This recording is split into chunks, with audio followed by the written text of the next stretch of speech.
2025-এর এই পৃথিবীতেও কোনো সুনির্দিষ্ট লক্ষ্য ছাড়া, কোনো একটা অ্যাচিভমেন্ট ছাড়া এভাবে এই ভোরবেলায় উঠে মসজিদে চলে যাওয়া, এটা কি সম্ভব? আমার মধ্যে কৌতূহল জাগ্রত হলো। কেন এরা মসজিদে যায়? মুসলমানরা কি পায়?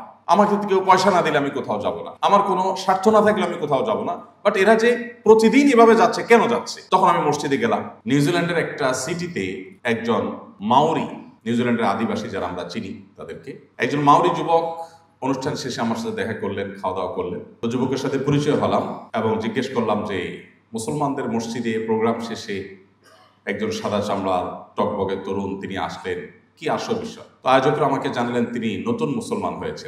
আমি কৌতূহলী হয়ে সেই তরুণকে জিজ্ঞাসা করলাম, তোমার ইসলামে আসার কারণটা কি? আমাদের মুসলমানদের যে আর্থিক দুরবস্থা, আমরা যেভাবে পিছিয়ে আছি পৃথিবীতে নানা দিক থেকে, উন্নত দেশের একজন নাগরিক হিসাবে, টকবকে তরুণ হিসাবে তোমার তো ইসলামে আসার কথা না।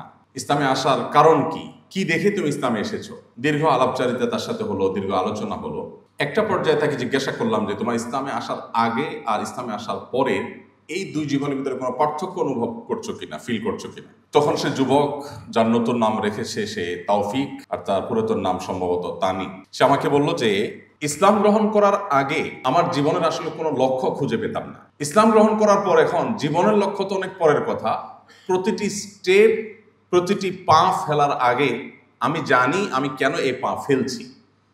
একদম ক্রিস্টাল ক্লিয়ার আমার লক্ষ্য এবং উদ্দেশ্য পরিষ্কার, যার ফলে আমি জীবনের মানে খুঁজে পেয়েছি।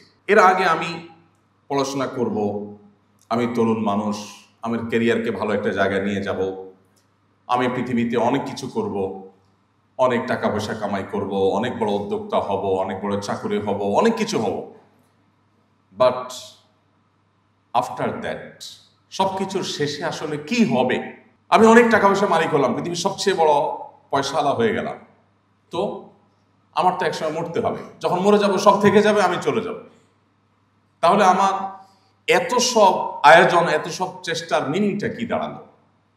এটার ফাইনাল রেজাল্টটা কি দাঁড়ালো? ঠিক একইভাবে যত রকমের আয়োজন আছে আমার জীবনকে ঘিরে, তার সব আয়োজনগুলো আমি উপভোগ করার চেষ্টা করতাম, কিন্তু একটা পর্যায়ে এসে আমার ভেতর থেকে এক হতাশা কাজ করতো। সেটা হলো আসলে দিন শেষে আমার অ্যাচিভমেন্টটা কি, অর্জনটা কি? অনেক বড় পাওয়ারফুল হয়ে গেলাম, তো যখন মরে যাবো সাথে সাথে শেষ হয়ে যাবে, পাওয়ার সব রেখে আমাকে চলে যেতে হবে।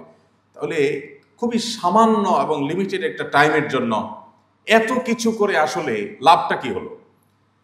আমরা জীবনে চেষ্টা করি যতটা ভোগ করি তার চাইতে কম সময়ে। আমরা আমাদের জীবনে স্টাবলিশড হতে হতে, যেটাকে আমাদের বাংলা ভাষায় এক কথায় আমরা বলি পায়ে দাঁড়ানো, নিজের পায়ের উপর দাঁড়াতে দাঁড়াতে আমাদের 40-45 বছর বয়স হয়ে যায়।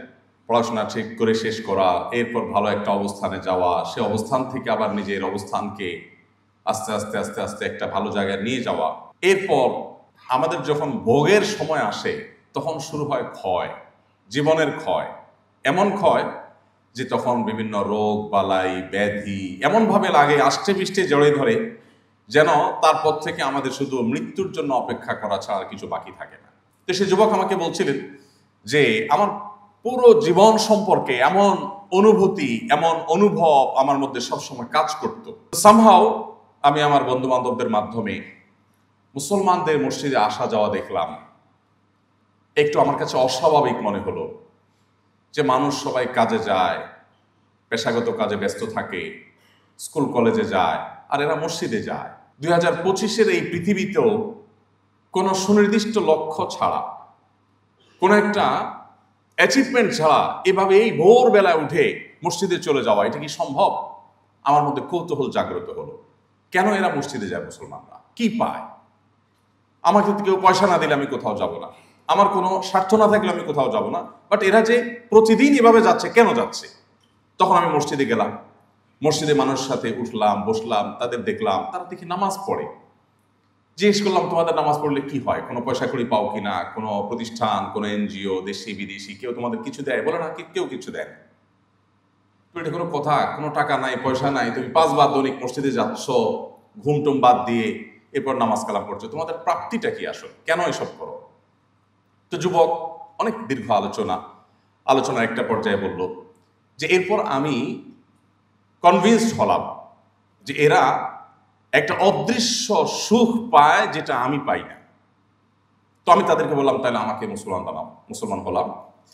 যুবক বলল যে এখন জীবনের লক্ষ্য তো অনেক পরের ব্যাপার, আমি ঘর থেকে বের হয়েছি পড়াশোনা করার জন্য, আমার কলেজে যাচ্ছি, তখনও আমার কাছে একটা সুনির্দিষ্ট লক্ষ্য সামনে আছে। আমি কেন কলেজে যাচ্ছি, কেন আমি ভার্সিটিতে যাচ্ছি, কেন আমি পড়াশোনা করছি, এই পড়াশোনা করে আমার অ্যাচিভমেন্টটা কি হবে, আমি উত্তর জানি। তোমাকে আমি এখন বলতে পারবো আমার প্রাপ্তিটা কি। আমি মানুষের সেবা করব, আমি অনেক বড় উদ্যোক্তা হব, মানবতার অনেক বড় সংকট সমাধানের পথে আমি অগ্রসর হব। বাট এগুলো সবগুলো করার পর আমার একটা বড় প্রাপ্তির জায়গা আছে, যে আমি আমার আল্লাহর কাছ থেকে রিওয়ার্ড পাবো, পুরস্কার পাবো। এমনকি আমার যে লক্ষ্য, আমার যে গোল, সেটাতে যদি আমি সাকসেস নাও হই, তারপর আমার হারাবার কিচ্ছু নেই। এটা আমার কাছে একেবারে পরিষ্কার। আমি বিশেষ করে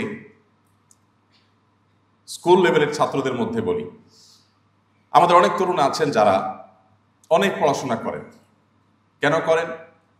অনেকের উদ্দেশ্য, বিশেষ করে এসএসসি এইচএসসি এইসব লেভেলে বা একটু নিচে থাকলে তখন ইয়াংদের মধ্যে এই প্রবণতাটা থাকে। অনেকের উদ্দেশ্য থাকে যে অনেক পড়ালেখা করছি, পাশে পাশে আন্টিকে দেখায় দেওয়ার জন্য। উদ্দেশ্য কি? পাশে বাসার আন্টিকে একটু দেখায় দেওয়া। কেন? কারণ আন্টিটা সারাদিন আমার মায়ের কাছে এসে তার ছেলের গল্প শোনায়, তার মেয়ের গল্প শোনায়। এগুলো শুনতে শুনতে কানটা ঝালা ফালা। আমি কিছু জবাব দিতে পারছি না। এইবার এক্সামের পর আমি তাকে একটা জবাব দিতে চাই। এই জন্য যুবক অনেক পড়ে, অনেক কষ্ট করে। কেউ হয়তো পাশে বাসা আন্টি অত দূরে যায় না, মা বাপকে দেখাইতে চায়, ভাইকে দেখাতে চায়, সোসাইটিকে দেখাতে চায়, সামহাও কাউকে না কাউকে সে দেখাইতে চায়। এই যুবক, সে যদি পাশে বাসা আন্টিকে দেখাইতে পারে তো ভালো, ফলাফল কাঙ্ক্ষিত হয়েছে, খুব ভালো রেজাল্ট করেছে, ফাইন।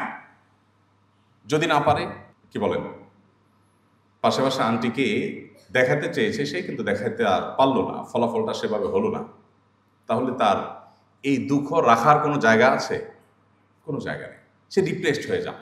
এর বিপরীতে ওই যে তৌফিক যুবক যে বলছে, তার কথার সূত্র ধরে যদি বলি, তাহলে সেক্ষেত্রে একজন মুসলিম যুবক যে আসলে সত্যিকারের মুসলিম হতে পেরেছে, যে আল্লাহ এবং তার রাসূলের পরিচয় লাভ করেছে, যে কোরআন এবং সুন্নাহকে তার জীবনে গাইডলাইন হিসাবে গ্রহণ করেছে, সে পড়াশোনা করে কেন?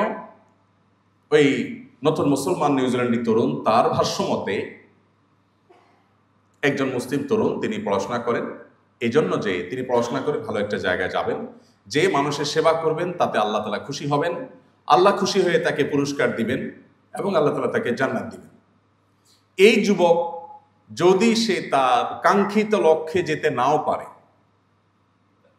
সে কাঙ্ক্ষিত ফলাফল করতে পারলো না, ভালো জায়গায় যেতে পারলো না, ভালো কোনো অ্যাচিভমেন্ট করতে পারলো না, তারপরেও এই যুবকের হারাবার কিচ্ছু নেই এবং ডিপ্রেসড হওয়ার কোনো কারণ নাই। কারণ এই যুবক, তার দৃঢ় বিশ্বাস আছে, কোনো মুসলমান কোনো ভালো কাজ করবার সংকল্প যদি তার সঠিক থাকে, তার সদিচ্ছার যদি কোনো ঘাটতি না থাকে, সে যদি সে কাজটা সঠিকভাবে করতে নাও পারে, আল্লাহ তাকে তার এই কাজের যে বিনিময় দেওয়ার কথা তা পরিপূর্ণভাবে দিয়ে দিবেন। এই যে একটা ভরসা, এই যে একটা আস্থা, এর কারণে এই যুবক ডিপ্রেসড হওয়ার কোনো কারণ নেই। গোটা পৃথিবীতে যে সমস্ত দেশগুলো সবচাইতে সুখী দেশ হিসাবে আমরা গুগল করলে যাদেরকে দেখি একেবারে শীর্ষে আছে, ঠিক একই সাথে আমরা গুগল করলে, অনলাইনে সার্চ করলে দেখতে পাবো পৃথিবীতে সবচাইতে বেশি আত্মহত্যার প্রবণতাও এই সমস্ত দেশগুলোতে। কারণ কি ভাই? আমাদের মতো এরকম গরিব, অভাবী, নানান সমস্যায় জর্জরিত দেশে থেকেও আমরা আমাদের জীবনটা আমাদের কাছে এতটা দুর্বিষহ না। অনেক উন্নত দেশে তাদের জীবনটা তাদের কাছে যতটা দুর্বিষহ। কারণটা কি? এই যুবকের যে ফিলিংস, ইসলাম গ্রহণ করার পরে তার যে অনুভূতি, যে সে জীবনের মানে খুঁজে পেয়েছে, জীবনের উদ্দেশ্য খুঁজে পেয়েছে, আমার মনে হয় একজন মুসলমানের সাথে অন্যদের পার্থক্যের এই জায়গাটা রচনা করে দেওয়া মুহাম্মদ সাল্লাল্লাহু আলাইহি সাল্লামের আমাদের প্রতি যত অবদান আছে, এর মধ্যে সবচেয়ে বড় অবদান বা সবচেয়ে বড় অবদানগুলোর একটি হলো এটি।